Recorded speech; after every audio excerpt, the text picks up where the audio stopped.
Isang mapagpalang umaga sa ating lahat, mga kapatid ko kay Kristo, mula sa The Solid Rock Morning Devotion. Isang kagalakan na muli tayo ay makapagpulay-bulay sa salita ng Diyos sa umagang ito. 10 minutong pagbubulay-bulay ng mga salita ng Panginoon upang papurihan at sambahin ang ating Panginoong Hesukristo. Ang ating pong pagbubulay-bulayan sa magandang umaga ng linggo ay matatagpuan sa Juan 1, talatang 17.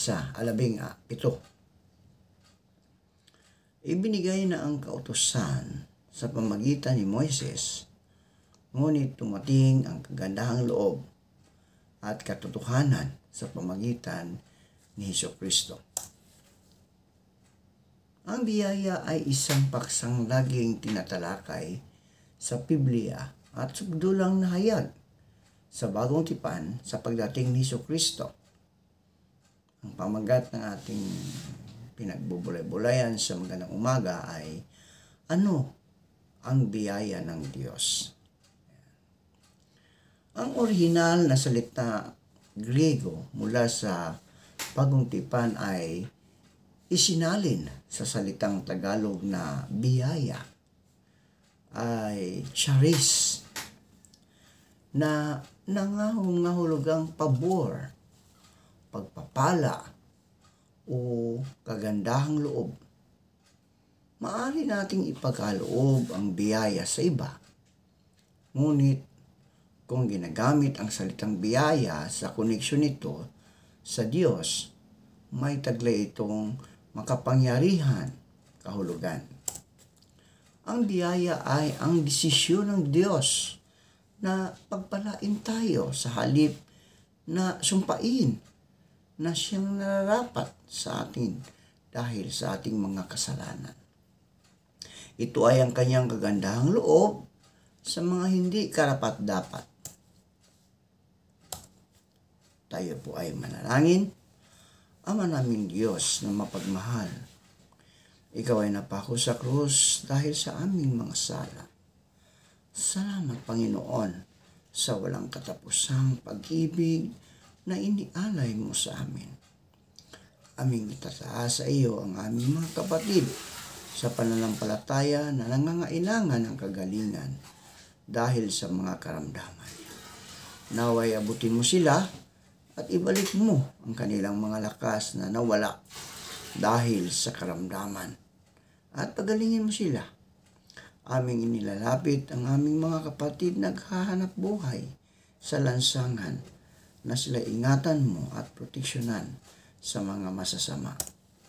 Aming ding itataas sa inyo ang aming mga kapatid na mangingisda na sila ingatan mo sa laot ng karagatan tulad ng pag-iingat mo sa iyong mga apostol na naroon sa laot nang ang malakas na hangin ay kanilang naranasan at ito iyong pinahinto.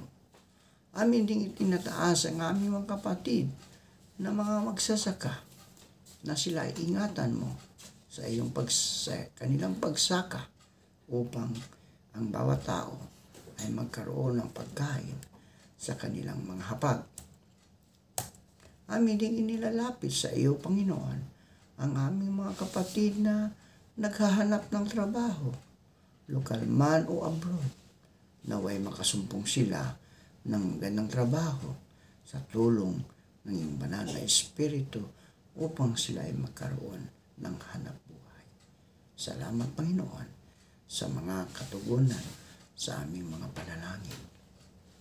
Sa pangalan ni Jesus na aming Diyos at tagapagligtas. Amen.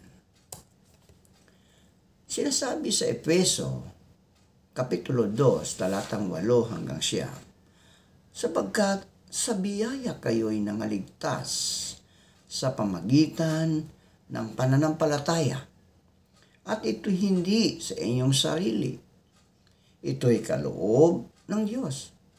Ang tanging paraan upang magkaroon ang sinuman sa atin ng relasyon sa Diyos ay ang kanyang biyaya sa atin. Nagsimula ang biyaya ng Diyos sa hardin ng Eden nang pumatay ang Diyos ng isang hayop upang takpan ang kasalanan ni Adan at Eva. Maaari niyang patayin sila pagkatapos nilang sumuway. Ngunit, sa halip na puksain sila, nagpasya siya na gumawa ng paraan upang maituwid ang kanilang relasyon sa Kanya. Ang tema ng biyaya ay nagpatuloy sa buong lumang tipan nang itatag ng Diyos ang paghahandog ng dugo ng mga hayop bilang pampalubag loob sa Kanyang puot sa mga kasalanan ng tao. Hindi ang dugo ng mga hayop ang naglilinis sa mga makasalanan. Ang biyaya ng Diyos ang dahilan ng Kanyang pagpapatawad sa mga nagtitiwala sa Kanya. Ayon sa Hebreo 10:4. Inumpisahan ni Apostol Pablo ang marami sa kanyang mga sulat sa mga salitang sumainyo nawa ang biyaya at kapayapaan mula sa Diyos na ating Ama at Panginoong Hesukristo. Ang Diyos ang nagpasimula ng biyaya at mula sa Kanya nagmumula ang lahat ng biyaya. Parihong ipinakita ng Diyos ang Kanyang awa at biyaya, ngunit hindi sila magkapariho. Ipinagpapaliban ng awa ang kaparusahang nararapat para sa atin. Ibinigay naman ang biyaya, ang pagpapalang hindi natin karapat-dapat tanggapin. Sa Kanyang awa, binili ng Diyos na pawalang bisa ang ating utang sa Kanya dahil sa ating mga kasalanan sa pamagitan ng paghahandog ng Kanyang banal na anak upang siya ay magiging kahalili. Ngunit, higit pa sa awa ang Kanyang ipadama dahil ipinagkaloob din niya ang Kanyang biyaya ng kaligtasan sa Kanyang mga kaaway. Ayon sa Roma 5:10. Ipinagkakaloob niya sa atin ang Kanyang kapatawaran, pakikipagkasundo, buhay na ganap at kasiyasiya. Walang hanggang kayamanan, ang Kanyang banal na Espiritu at isang lugar sa langit na kasama niya isang araw. Mga kapatid, kung tatanggapin natin ang Kanyang imbitasyon na ilalagak natin ang ating pananampalataya sa ginawang paghahandog ni Kristo. Ang biyaya ay ang pagbibigay ng Diyos sa pinakadakilang kayamanan sa mga hindi kailanman magiging karapat-dapat sa bawat isa sa atin. Tayo po ay manalangin.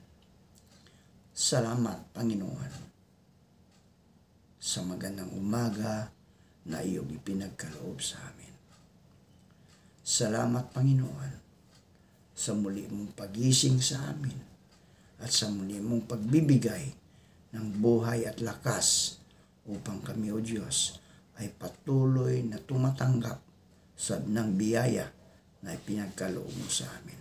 Salamat sa mga biyayang iyong binigay tulad ng kalakasan na aming naranasan ngayon, tulad ng aming pagsasamba sa araw na ito, ng linggo na ito, tulad ng pakikinig ng iyong mga salita, Panginoon. Ito po ay biyaya ng galing sa iyo. At higit sa lahat, Panginoon, ang biyaya ng pagkaligtas niyo sa amin mula sa amin sa kapahamakan. Dahil ikaw, Diyos, ay nangako na kami iyong dadalhin sa langit. Meron kaming isang lugar doon na maging kasama ka namin habang buhay. Maraming salamat po, O Diyos, sa mga kasagutan sa aming mga panalangin. Inialay po namin sa inyo ang buong araw na ito at ang aming buong pamilya. Gabayan at panubayan niyo po kami sa araw na ito. Sa pangalan ni Jesus na aming tagapagligtas. Amen.